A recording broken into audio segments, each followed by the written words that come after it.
Very good afternoon. You're watching the newsroom right here on ET Now. I am Ajaya Sharma. Markets are okay today, gaining ground. In fact, in the last half an hour, 45 minutes, they've come back. Interestingly, cement is gaining ahead with Ultratech and some other mid-cap ones. But Bajaj Finance deserves mention. Above 5,000, 3 lakh crore is the kind of market capitalization. Even Bajaj Finserv is gaining above the 9,000 crore mark. We've got Abhiram joining us from BNP Paribas.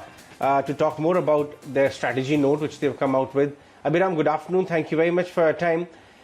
You've made a note recently saying that big is getting bigger in the market, and which is actually getting reflected in equities also well.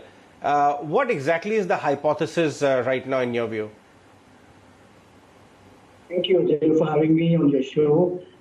Yes, the big is getting bigger theme is something that we've been writing about all year long, actually. Earlier this year, we had this whole theme around Bharat, a collection of several stocks, large cap stocks, with the idea that companies with strong financials and good market share will continue to gain market share in a pandemic situation. And that as a long-term theme is continuing to play out. And I think that it's not quite the end of it. We see that happening in the next few years as well. And stock selection, therefore becomes, possible when you start working along this theme.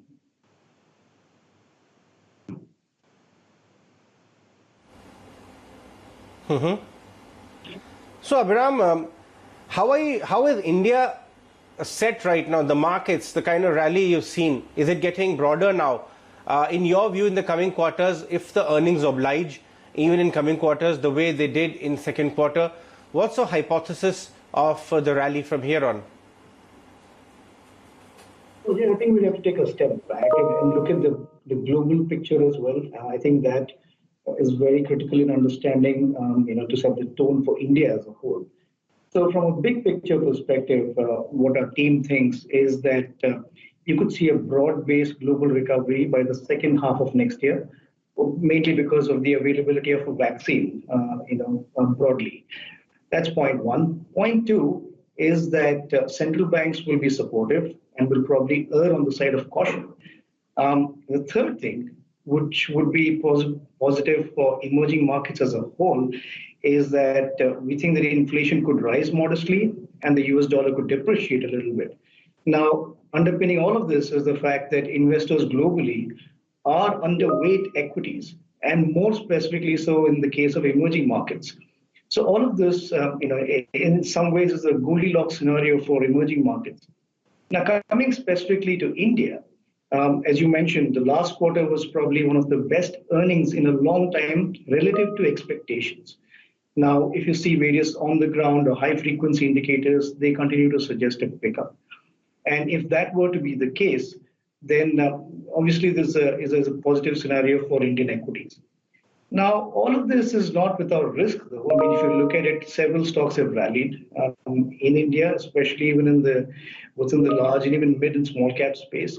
And therefore, that could be the more tricky aspect of picking the right stocks, ones that have not rallied as much, where there is still potential upside to earnings and so on and so forth.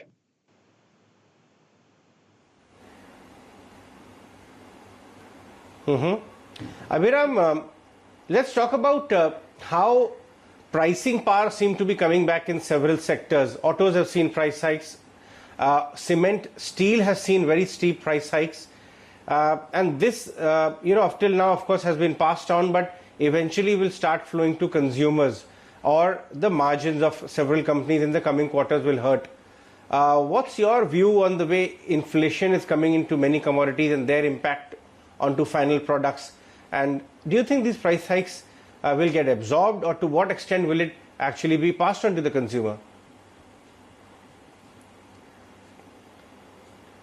Inflation, right? As long as it is, it rises modestly, it's actually positive, especially for stocks. And there are various ways to play a modestly rising inflationary scenario. So one of the ways could be to look at companies that indeed have that pricing power, or look at companies that have assets that could be revalued. So one of the easier examples to think of would be real estate companies, which there are several quality real estate companies in India on which we are positive. The other way to look at it would be to play the theme through housing finance companies and indeed through the broader banking sector as well. Now, the second aspect could be to look at consumption, and within that, we think that four-wheelers are probably in a better space compared to two-wheelers, not just on pricing power as well, but also because the consumers actually saved quite a bit during this lockdown, and many of them are indeed looking to upgrade their vehicles. So, four-wheelers is one of the ways to play it. And the third way to play an inflationary or a reflationary situation would be even through tech. I mean, several tech companies have shown in the past few years that they are in a position to pass on modest pricing to their customers. And even though we think that the dollar would depreciate next year, if you look back historically, modest depreciation of the dollar has not really hurt in Indian tech companies. In fact, it's a situation where demand has also improved, and that's also what our industry checks are suggesting.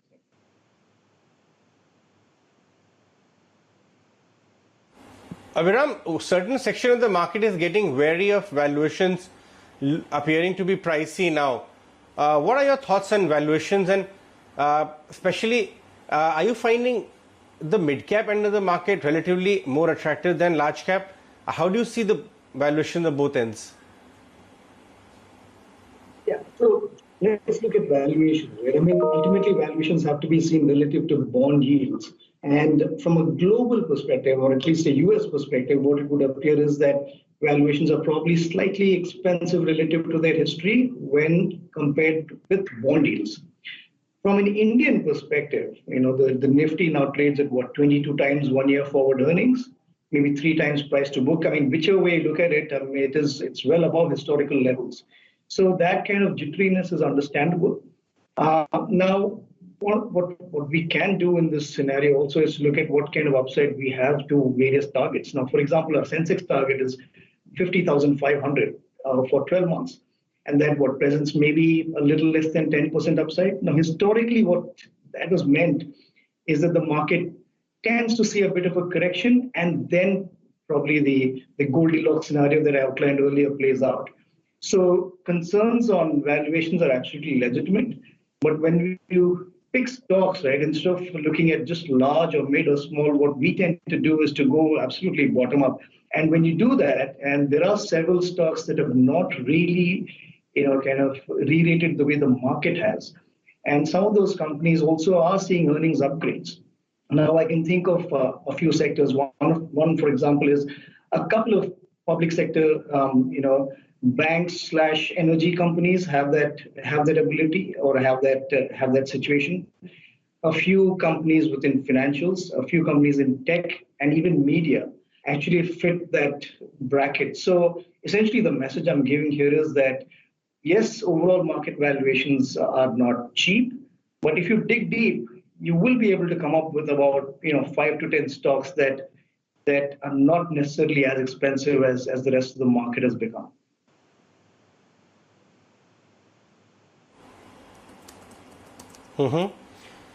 Abhiram, which is the end of the market where the profit pool over the next 2-3 years is likely to be the strongest, irrespective of valuation? If the valuation come down in the next couple of months, that is the area to hunt for your favorite names. I want to understand where is structurally the earnings looking strongest. Yeah, so back to the point that we started this interview with, which is about looking for the big getting bigger. And that will be a theme that remains long term, actually. And some of those names actually fall within financials, insurance, tech, and telecom. And these are the four obvious sectors that I can think of. But even within those, there are specific companies that have a better market share positioning than the others and probably will get disproportionate share of profits.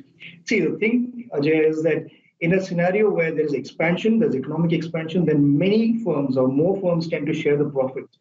But when you have a situation where the profit pool overall is shrinking, then the very few companies that are at the top tend to kind of appropriate most of it.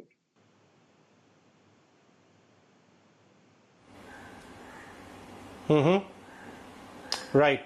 All right, Abhiram, I'll let you go on that one. Thanks so much for coming on the show today to chat about your framework and the way you are looking at the investing landscape. Time for a very short break. On the other side of the break, we'll get you some stock specific and stock moving stories which we broke earlier on the channel. Don't go anywhere.